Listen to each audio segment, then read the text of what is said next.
आजकल अक्सर देखने में आता है कि महिलाओं या लड़कियों के द्वारा किसी पुरुष या लड़के के साथ कुछ समय तक रिलेशनशिप में रहने के बाद यह आरोप लगाते हुए कि शादी का झूठा वादा करके मेरे साथ संबंध बनाए एफआईआर दर्ज करा दी जाती है।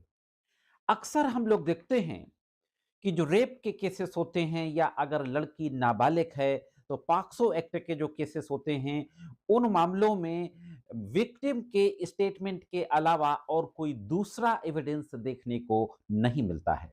मेडिकल एविडेंस भी देखने को नहीं मिलता उन मामलों में, खासतौर से जहां पर कि रिलेशनशिप में रहते हैं लड़का लड़की या महिला पुरुष। उन मामलों में तो कोई मेडिकल एविडेंस होने के चांसेस भी बहुत कम होते हैं। इस तरीके का एक मामला दिल्ली हाई कोर्ट पहुंचा और अभी दिल्ली हाई कोर्ट के द्वारा एक बेहतरीन फैसला दिया गया है।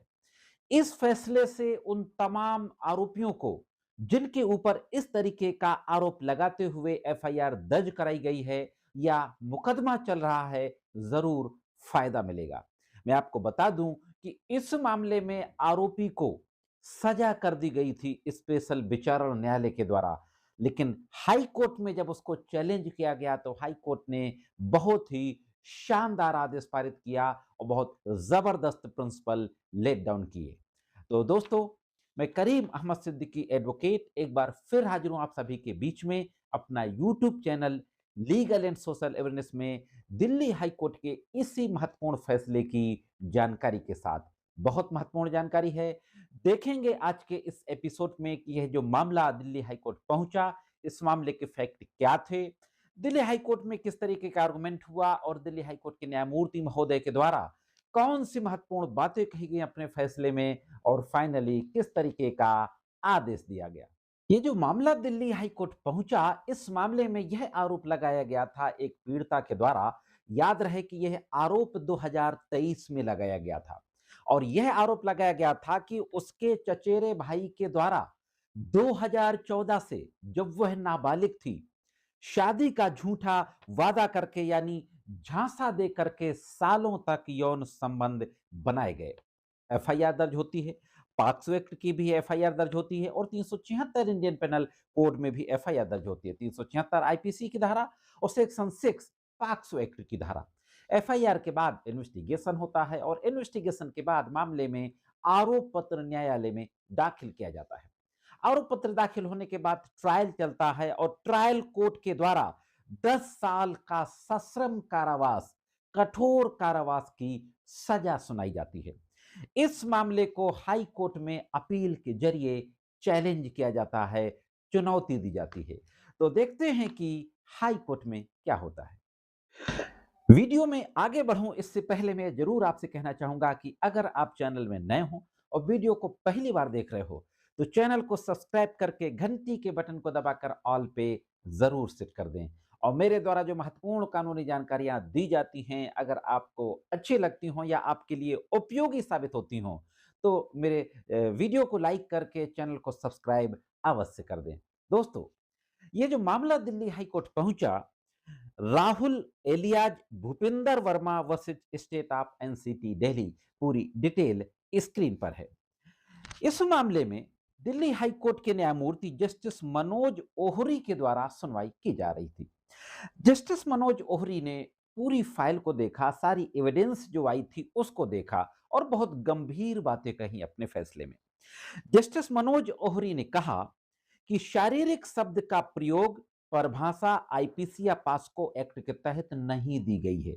याद रहे, माता पिता के द्वारा गवाही में कहा गया था कि शारीरिक संबंध बनाए गए, तो कोर्ट ने यहां पर शारीरिक संबंध को इंटरप्रेटेट करते हुए कहा कि शारीरिक संबंध को ना तो आईपीसी में डिफाइन किया गया और ना पॉक्सो एक्ट में डिफाइन किया गया। अदालत ने कहा कि स्पष्ट नहीं किया गया कि पीड़िता का शारीरिक संबंध से क्या आशय था और क्या यह प्रवेशात्मक यौन हमला था। हाँ दोस्तों, क्या पेनिट्रेशन था, प्रवेश करने का यौन हमला था, स्पष्ट नहीं किया गया गवाही में। अदालत ने आगे कहा, यदि ऐसा प्रतीत होता है कि बाल गवाह की गवाही में आवश्यक विवरणों का अभाव है तो कोर्ट का यह वैधानिक कर्तव्य है कि वह प्रासंगिक तथ्यों का उचित प्रमाण प्राप्त करने के लिए कुछ प्रश्न पूछे। मैं यहां पे एक बात आपको बता दूं, जब कोई नाबालिग विक्टिम कोर्ट में जाता है, तो कोर्ट उसको पहले उसकी आईक्यू टेस्ट करने के लिए, उसकी समझ और समझदारी को टेस्ट करने के लिए कुछ रेशनल क्वेश्चन पूछती है। तो वही कोर्ट ने कहा कि प्रासंगिक तथ्यों का उचित प्रमाण प्राप्त करने के लिए कुछ प्रश्न पूछे। पहले बाल पीड़ित की गवाही देने की क्षमता के बारे में कोर्ट स्वयं को संतुष्ट करे, उसके बाद सुनिश्चित करे कि पूरी गवाही रिकॉर्ड पर दर्ज हो कि ना हो। अगर कोर्ट इस बात को लेकर के संतुष्ट नहीं होती कि जो गवाह आई है या आया है, जो कि बाल गवाह है, वो सक्षम गवाही है, कॉम्पिटेंट विटनेस है, तब तक उसकी गवाही रिकॉर्ड नहीं हो सकती है। साथ ही कोर्ट ने यह भी कहा कि इस मामले में विशिष्ट तथ्यों तथ्यों और परिस्थितियों के बिना किसी सबूत के शारीरिक संबंध का प्रयोग यह मानने के लिए पर्याप्त नहीं होगा कि अभियोजन पक्ष अपराध को संदेह से परे साबित करने में सक्षम रहा है। आईपीसी की धारा 376, पास्को की धारा 6 के तहत अपीलकर्ता को जो दोष सिद्ध किया गया है निचली अदालत में, वह टिकाऊ नहीं है। और भी महत्वपूर्ण बात कहते हुए कोर्ट ने कहा कि वर्तमान मामले में बाल पीड़ित या उसके माता पिता की गवाही से पता चलता है कि बार बार कहा गया कि शारीरिक संबंध स्थापित किए गए। हालांकि शारीरिक संबंध का क्या अर्थ था, इस बारे में कोई स्पष्टता नहीं है। कथित कृत्य का कोई और विवरण नहीं दिया गया। दुर्भाग्य से अभियोजन पक्ष का ट्रायल कोर्ट द्वारा पीड़ित से कोई प्रश्न नहीं पूछा गया जिससे यह स्पष्टता मिल सके कि अपीलकर्ता पर लगाए गए आरोप के अपराध के आवश्यक तत्व सिद्ध हुए या नहीं। अभियोजन को यहाँ पे आड़े हाथों लिया कोर्ट ने कि अभियोजन की जिम्मेदारी थी कि अपने सवालों में, जब चीफ एग्जामिनेशन उसका होता है विटनेस का, उसको क्लियर करते अपने सवालों में कि शारीरिक संबंध का मतलब क्या था। कोर्ट ने भी कहा कि यदि अभियोजन पक्ष अपेक्षित तरीके से अपना काम नहीं कर रहा है, अपेक्षित तरीके से जैसा उससे अपेक्षा की जाती है, तो कोर्ट मूक दर्शक नहीं रह सकती और उसे मुकदमे में सहभागी भूमिका निभानी होगी। यह भी देखा गया है कि कोर्ट को मूक दर्शक ना रहते हुए भी यह सुनिश्चित करना होगा कि कमजोर गवाह प्रक्रिया से अभिभूत ना हो और संबंधित दिशा निर्देशों का उनकी वास्तविक भावना के अनुसार पालन किया जाए। बहुत बड़ी बात कही कोर्ट ने कि अदालत आंख बंद करके नहीं बैठ सकती। अगर गवाह कमजोर है तो जो दिशा निर्देश दिए गए संबंध में उनकी वास्तविक भावना के अनुसार उसका इस्तेमाल किया जाएगा। जस्टिस मनोज आरोही ने कहा कि यह दुर्भाग्यपूर्ण मामला है जहां पीड़िता के माता पिता ने बार बार शारीरिक संबंध स्थापित हुए कहा, लेकिन इस अभिव्यक्ति का अर्थ क्या था यह स्पष्ट नहीं किया।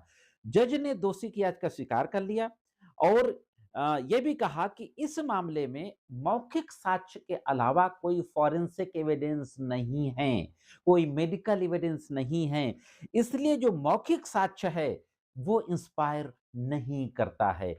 इस तरीके से ये महत्वपूर्ण टिप्पणी करते हुए अदालत ने दोष सिद्ध को निरस्त कर दिया, जो सजा का आदेश था उसको रद्द कर दिया और दोषी को रिहा करने का आदेश पारित किया। तो साथियों, इस तरीके के जो मामले विचाराधीन हैं, जो लोग इस तरीके के मामलों को ट्रायल फेस कर रहे हैं या विवेचना फेस कर रहे हैं, यह जो मामला है दिल्ली हाई कोर्ट का, इसको नजीर के तौर पर अगर फैक्ट आपके केस से मिलते हैं तो जरूर इस्तेमाल कर सकते हैं। यह थी एक महत्वपूर्ण जानकारी। कैसे लगी कमेंट्स करके जरूर बताएं। आज के इस एपिसोड में सिर्फ इतना ही। मिलते हैं किसी अन्य एपिसोड में कानून की कुछ अन्य जानकारियों के साथ। तब तक महत्वपूर्ण कानूनी जानकारियों के लिए देखते रहें लीगल एंड सोशल अवेयरनेस।